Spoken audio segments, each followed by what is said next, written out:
Bonjour, aujourd'hui samedi 25 avril, journée internationale de la lutte contre la 5G. Aujourd'hui donc nous étions avec 4 autres personnes sur la place des Nations devant l'ONU pour faire un rassemblement pour effectivement exprimer notre désaccord par rapport à cette technologie qui a émergé depuis l'année dernière et qui a permis aux 3 opérateurs téléphoniques ici en Suisse, Swisscom, Sunrise et Salt, de déployer leurs antennes en février 2019. Elles ont investi 379 millions pour les Français pour obtenir 3 bandes de fréquences et ainsi pouvoir couvrir tout le territoire. Cet accord qu'ils ont conclu avec la Confédération ne nous a pas été franchement exposé dans nos médias. Et nous avions à ce moment-là 30 jours pour le contester. Alors comme personne n'était au courant ou presque, nous n'avons pas eu le temps de nous opposer à cette ordonnance. Donc il faut savoir que la Suisse est le 2e pays après la Corée du Sud à avoir déployé cette technologie. Ensuite on a eu d'autres pays dont la France qui s'en donne à cœur joie en ce moment pendant que tout le monde est bien tranquillement chez soi confiné. Donc les antennes, les opérateurs téléphoniques en France ont les pleins pouvoirs en ce moment pour installer leurs antennes. En Suisse par contre, grâce à la mobilisation citoyenne et aussi à un rapport de l'OFEV, l'Office fédéral sur l'environnement, et aussi au DTEC, un peu d'acronyme technique, le département sur l'environnement, les transports, l'économie et la communication, qui a été en fait mis en place et qui a donné ses conclusions le 28 novembre 2019. Et en fait, les conclusions, c'était que aucune preuve n'était donnée sur l'innocuité, donc l'absence d'effets néfastes pour la santé de la 5G. Donc face à ça, les opérateurs téléphoniques ont dû un petit peu reculer, c'est-à-dire qu'ils souhaitaient que la force électromagnétique autorisée en Suisse soit élevée. Donc actuellement elle est de 6 volts par mètre. Ils souhaitaient qu'elle soit élevée à 20 volts par mètre afin de pouvoir être plus performant. Et en fait, ça a été refusé. Ça c'est une information qu'on a eue le 22 avril, donc il y a quelques jours, par le Conseil fédéral. Donc les normes pour l'instant ne bougent pas, elles restent à 6 volts par mètre. Il faut quand même savoir que le Conseil de l'Europe en 2011 a édicté une résolution, la résolution 1815, qui dit que cette force électromagnétique ne doit pas excéder normalement les 0,6 volts par mètre et idéalement 0,2 volts par mètre, et que nous on est à 6. Il faut savoir aussi que l'Union européenne est à 60.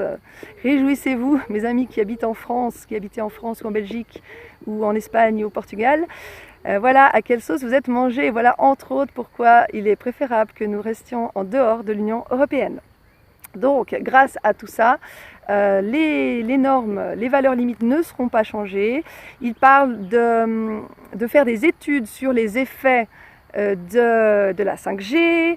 Il parle d'être plus transparent par rapport à tout ce qui se passe autour de la 5G et de donner une meilleure information au public. Donc ça c'est une bonne nouvelle. Espérons que ce ne soit pas juste un effet d'annonce. Par contre, les opérateurs téléphoniques peuvent toujours se déployer leurs antennes dans les zones où il n'y a pas de moratoire. Il faut savoir aussi donc Genève, là où on est actuellement, le canton de Genève, ainsi que le canton du Jura, ainsi que le canton de Vaud, ainsi que le canton de Fribourg et de Neuchâtel ont fait passer des moratoires ou des demandes d'autorisation pour les nouvelles installations d'antennes. Donc ces moratoires normalement durent 3 ans, mais il faut savoir que les opérateurs téléphoniques ne s'encombrent pas toujours d'être dans la loi, en fait, dans les clous. Donc il se peut qu'ils puissent essayer quand même, malgré tout, d'installer des antennes. Donc il revient à nous, citoyens, d'être vigilants sur cela et de déclarer toute antenne installée illégalement à nos autorités ou à nous autres, à nous transmettre l'information. Alors, que vous dire? Un petit point sur les satellites. Vous connaissez peut-être, vous avez sûrement déjà entendu parler de Elon Musk. Cette fois, c'est pas Bill Gates, c'est Elon Musk, qui est épinglé. Il est PDG de la société SpaceX, ou en anglais SpaceX, et il a un rôle aussi sur la société Tesla. Alors, il a des satellites qui s'appellent les Starlink, donc Starlink en anglais ça veut dire le lien des étoiles, qu'il a envoyé en orbite autour de la Terre le 22 avril, donc il y a 3 jours. Il y a 420 satellites qui ont été envoyés comme ça et qui sont passés, qui ont été aperçus dans le ciel, dans la nuit, déjà hier et même jeudi, et qui sont prévus d'apparaître dans notre ciel étoilé. C'est comme des traînées d'étoiles filantes, enfin, sauf que c'est des satellites, entre 22h04, enfin entre 22h on va dire et 22h10 ce soir et demain soir. Alors heureusement, il y a certaines personnes qui s'insurgent contre cela, notamment Cédric Villani, qui est... Bon, je ne vais pas donner mon avis sur la personne, il a quand même la médaille de Fields en mathématiques, étant mathématicienne moi-même, je ne vais pas cracher sur mes collègues, mais quand même, il n'a pas eu des idées toujours très en faveur on va dire, de l'intérêt général. Mais ici, il alerte sur le fait que ces satellites pourraient, qui sont donc destinés à déployer la 5G, à faire marcher la 5G depuis l'espace, pourraient altérer les résultats des prévisions météorologiques, et puis autre chose, je ne me rappelle plus exactement, mais en tout cas, les raisons ne sont pas forcément celles que moi j'aurais développées, mais toujours est-il qu'il y a une petite opposition à cette histoire. Elon Musk, comme vous savez, Elon Musk est un apôtre de l'intelligence artificielle, de tout ce qui est connexion, et il a même parlé des drones tueurs, enfin bref, un personnage intéressant aussi à découvrir. Je voulais aussi vous dire, j'ai regardé hier soir avant de m'endormir, je voulais un peu réviser ma 5G et j'ai regardé la carte des antennes 5G dans le monde. Et chose étonnante, le continent en fait qui en contient le moins, je vous le donne en mille, c'est lequel? C'est l'Afrique. C'est l'Afrique, et en Afrique, vous me direz il n'y a sûrement aucun rapport, mais les cas de Covid sont minimes. On a par exemple en Éthiopie 3 cas de morts de Covid. Pardon. Au Togo, 2 cas de morts du Covid. Officiellement bien sûr, hein, parce qu'on ne saura jamais si c'est vraiment la raison. En Angola aussi 2 morts. Il y a le Burundi, le Bénin, 1 mort. Et puis alors on arrive au Rwanda et au Mozambique, 0 mort. Voilà. Donc voilà, il n'y a sûrement aucun lien. Hein.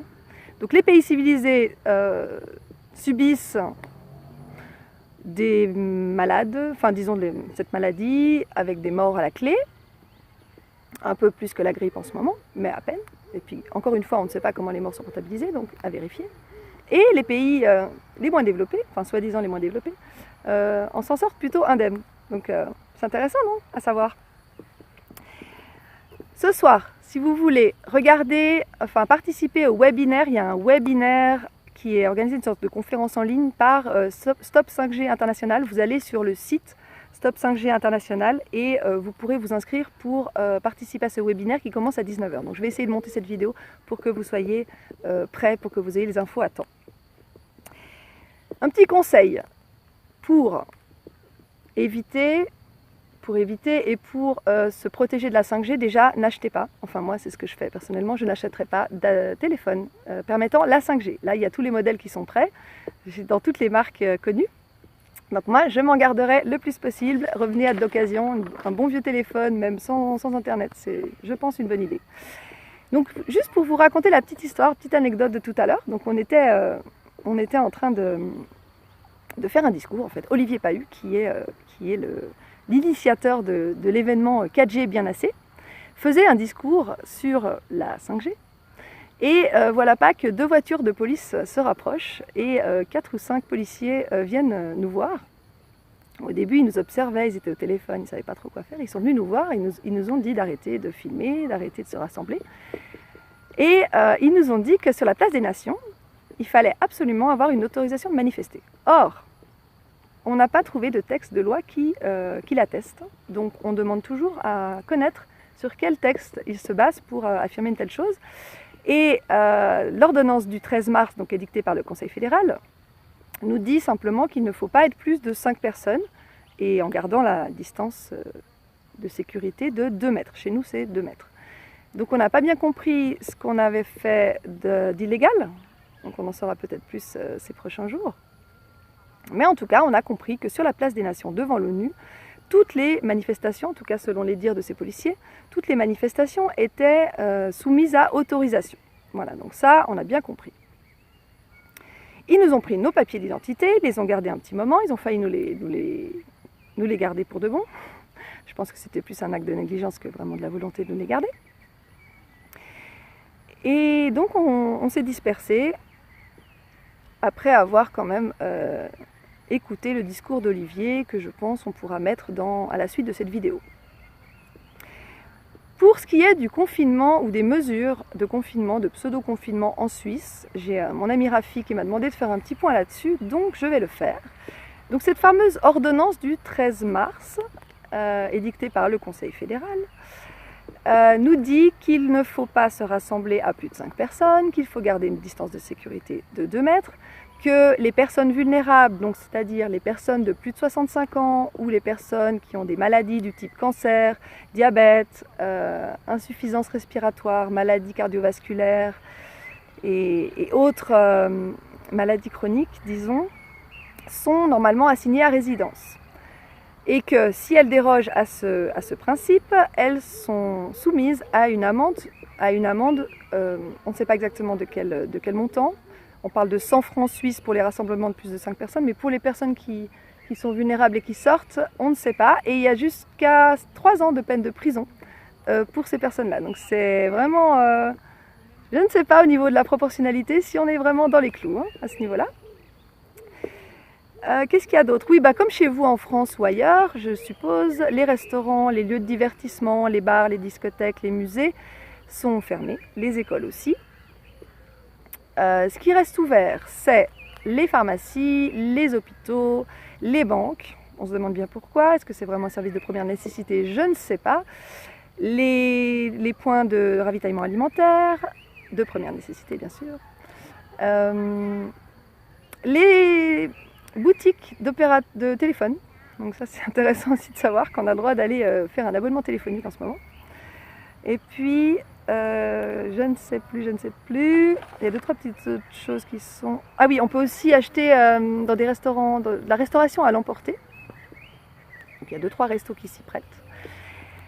Voilà pour ce qui est des obligations. Mais par contre, on a le droit de circuler. Comme vous voyez, il y a du... Enfin, je ne sais pas si vous voyez en fait. Là, il y a des personnes qui se baladent. Tout à l'heure, il y avait plus de monde.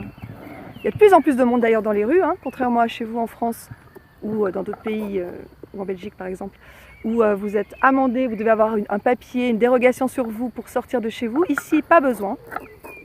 D'ailleurs, là je vois personne aujourd'hui, j'ai vu personne avec des masques ou presque. Sur la place des Nations, il y en avait quelques-uns.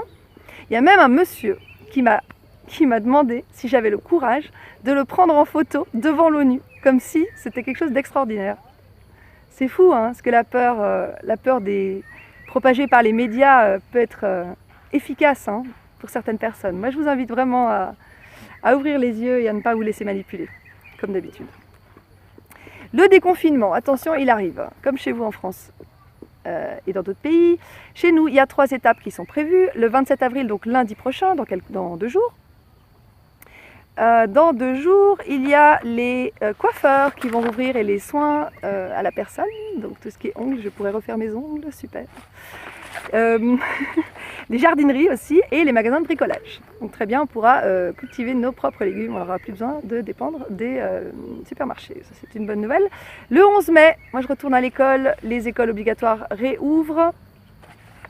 Et les autres commerces. Donc normalement, l'économie se remet en marche à partir du 11 mai. Et enfin, le 8 juin, les écoles supérieures et secondaires, qui ne sont pas obligatoires, réouvrent. Alors moi, je ne sais pas pourquoi il y a une différence entre les écoles obligatoires et les écoles non obligatoires. Est-ce que le virus aurait tendance à se transmettre plus facilement chez les personnes qui vont dans les écoles supérieures? Je ne comprends pas bien. Et également le 8 juin, les lieux de divertissement réouvrent. Ce qu'il faut savoir aussi, c'est que pendant cette période confinement, on pouvait aller travailler, enfin certaines professions étaient autorisées à travailler, mais par contre les écoles étaient fermées. Donc moi je ne sais pas comment ça se fait qu'on a le droit de travailler, gagner de l'argent, faire gagner de l'argent aux actionnaires, etc. Et que là il n'y a pas de problème pour le Covid, mais par contre pour ce qui est des écoles ou des lieux de divertissement ou aller simplement au cinéma, là il y a un risque de transmission, il faudra juste qu'on m'explique parce que moi je ne comprends pas. Je suis un peu blonde, ça doit être pour ça. Voilà pour les prochaines semaines.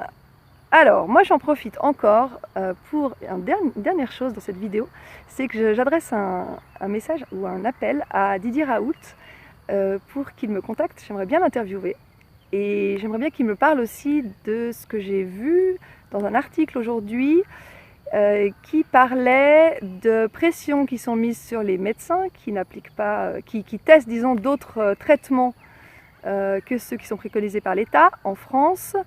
Et notamment Didier Raoult qui serait menacé d'être radié de l'ordre des médecins, comme le professeur Joyeux en son temps, rappelez-vous, mais heureusement ça n'avait pas abouti.